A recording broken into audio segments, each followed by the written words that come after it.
Thank you all very much. Welcome to the United States. Thanks for having me. Madam Secretary, thank you for your service. Thank you for your friendship. Thank you for your short introduction. Ambassador Maestro, members of the United States Congress, 4 members, by the way, of the Florida delegation have joined us today, and I'm grateful that they have come. Secretary General in Solsa, thank you. Congratulations. Thank you for coming by the Oval Office the other day to give me a briefing. Assistant Secretary General, thank you, sir. It's good to see you again. Distinguished visitors and guests. I'm honored to be here at this meeting of the Organization of American States. The ties that bind the Americas are particularly vivid here in Florida. I mean, if you spend any time in this state, you'll find people from all over our hemisphere who live here. This state has benefited because immigrants from throughout the hemisphere have made their homes here. I know firsthand, I'm pretty familiar with the state's governor. He keeps me abreast of what's taking place in this state. You know, our ties are represented in different ways. Perhaps you know this, but my brother was lucky enough to marry a fantastic woman from Mexico. The First Lady of Florida is Mexican-born. A United States Senator from Florida, Mel Martinez, was born in Cuba. Now, the ties in our hemisphere, between America and our hemisphere, are particularly strong in Florida. It's a perfect place to have the meeting. Thank you for choosing Florida. As I look out at the distinguished foreign ministers, I find we have much in common. We're the children of the New World, founded in empire and fulfilled in independence.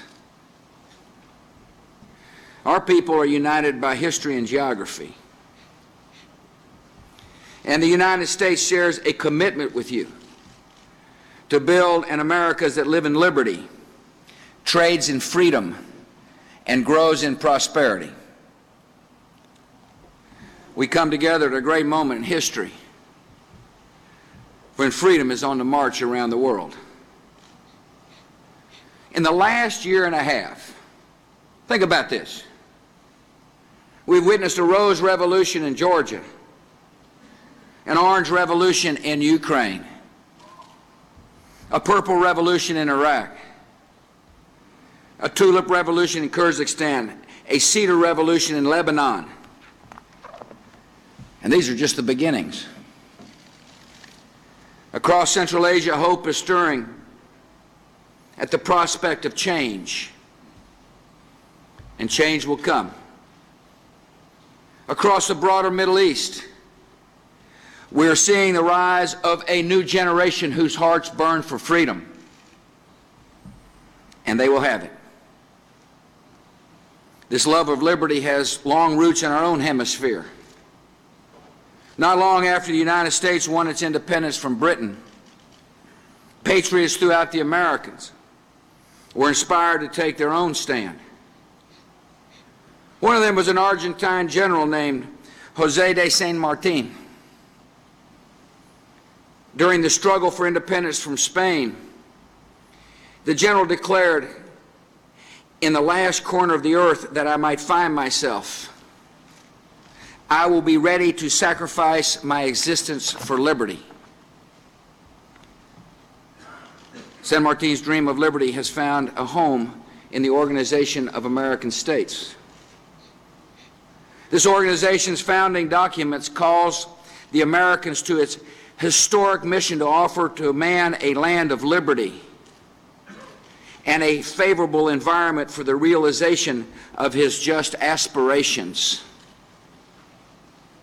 That mission was given its clear direction in the Inter-American Democratic Charter declaring that the peoples of the Americas have a right to democracy,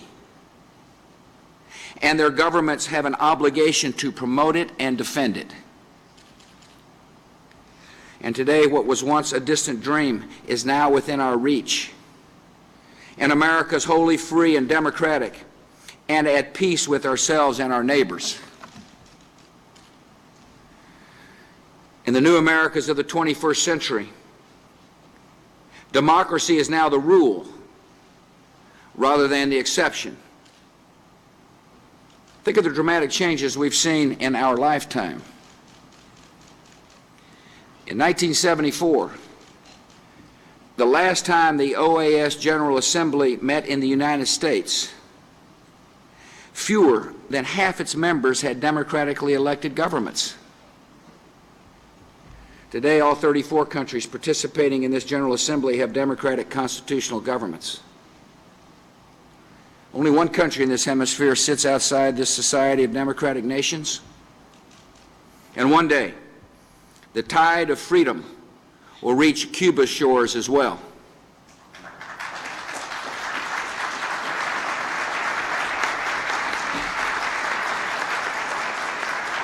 The great Cuban patriot Jose Martin said it best: "La libertad no es negociable." The dramatic gains for democracy we have witnessed in our hemisphere must not be taken for granted. Democratic change and free elections are exhilarating events. Yet we know from experience they can be followed by moments of uncertainty.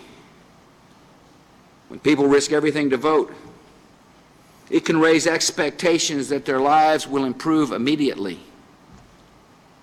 But history teaches us that the path to a free and prosperous society is long and not always smooth. Each nation must follow its own course, according to its own history.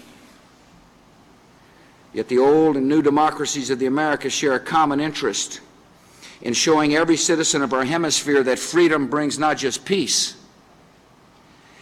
it brings a better life for themselves and their families.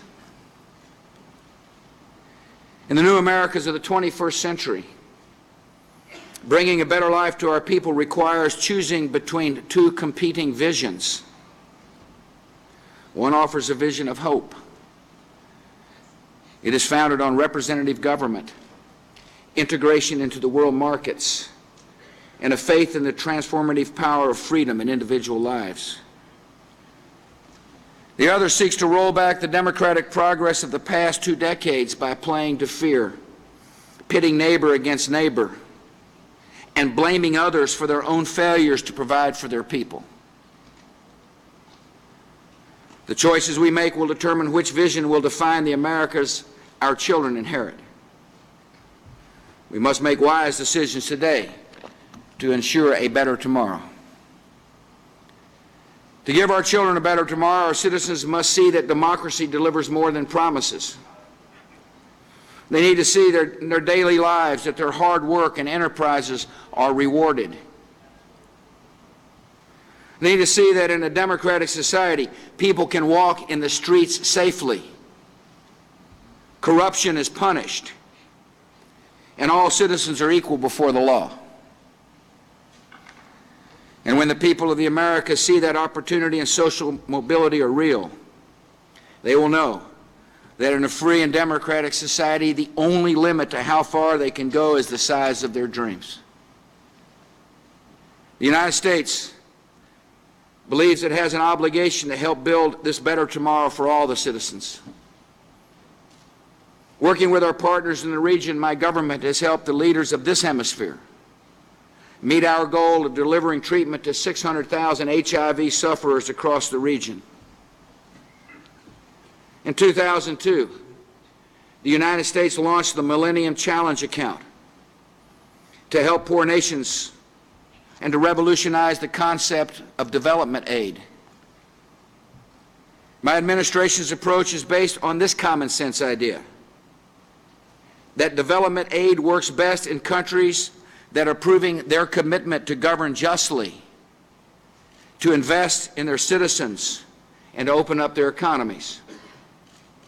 This program aid will go to those who deliver results for their people.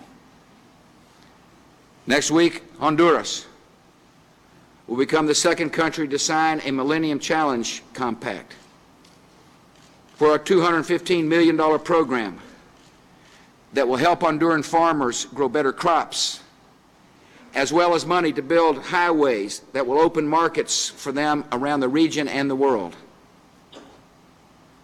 To advance economic development in the Americas, the U.S. government already makes about $5 billion in loans and grants to the region throughout the Ex-Im Bank, the Overseas Private Investment Corporation, and the Trade and Development Agency. In preparation for the Summit of the Americans later this year in Argentina, my administration will be looking for new ways to prime the real engines of hope in the Americas. It's small businesses and private enterprises and entrepreneurs.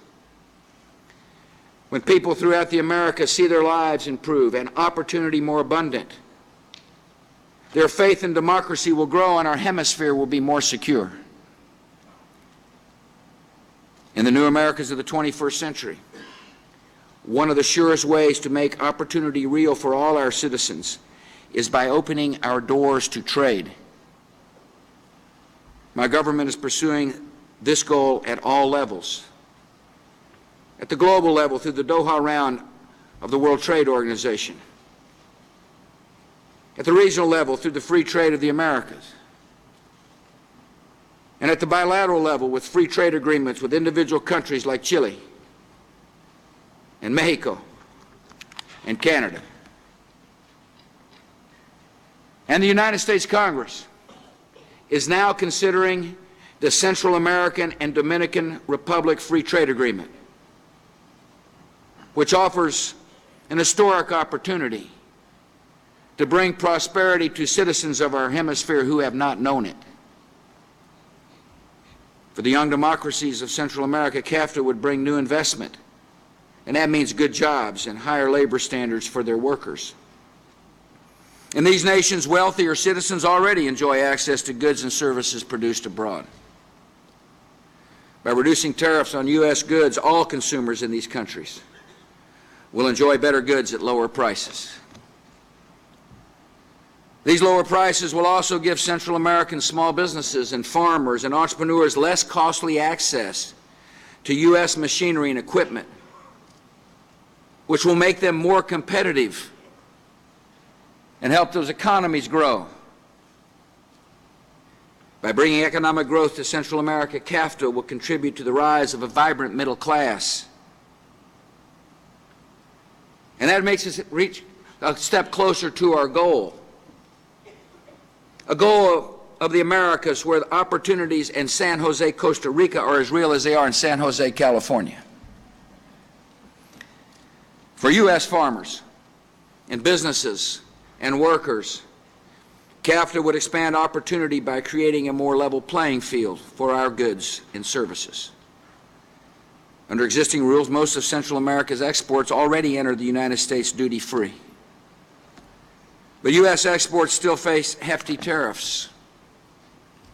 By passing CAFTA, the United States would open up a market of 44 million consumers for our farmers and small business people. CAFTA will replace a system that is often arbitrary with one that is fair and transparent and based on common rules. For the Western Hemisphere, CAFTA would continue to advance the stability and security that come from freedom. And America's link by trade is less likely to be divided by resentment and false ideologies. In America, where all our people live in prosperity, will be more peaceful.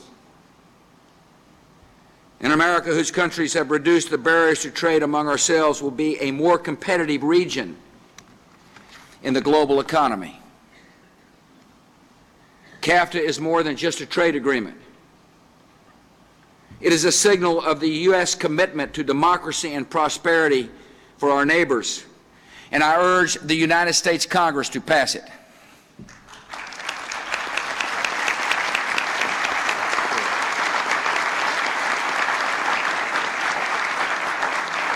last half-century, the nations of the Americas have overcome enormous challenges: colonialism and communism and military dictatorship. At the start of this new century, these divisions have fallen away. And now we have it within our means to eliminate the scourge of poverty from our hemisphere. In this room, we still represent many different countries with different traditions and different mother tongues. But today we can say with pride that we all speak the common language of liberty. And by making the blessings of freedom real in our hemisphere, we will set a shining example for the rest of the world. Thank you for letting me come by. Que Dios le bendiga. May God bless you all.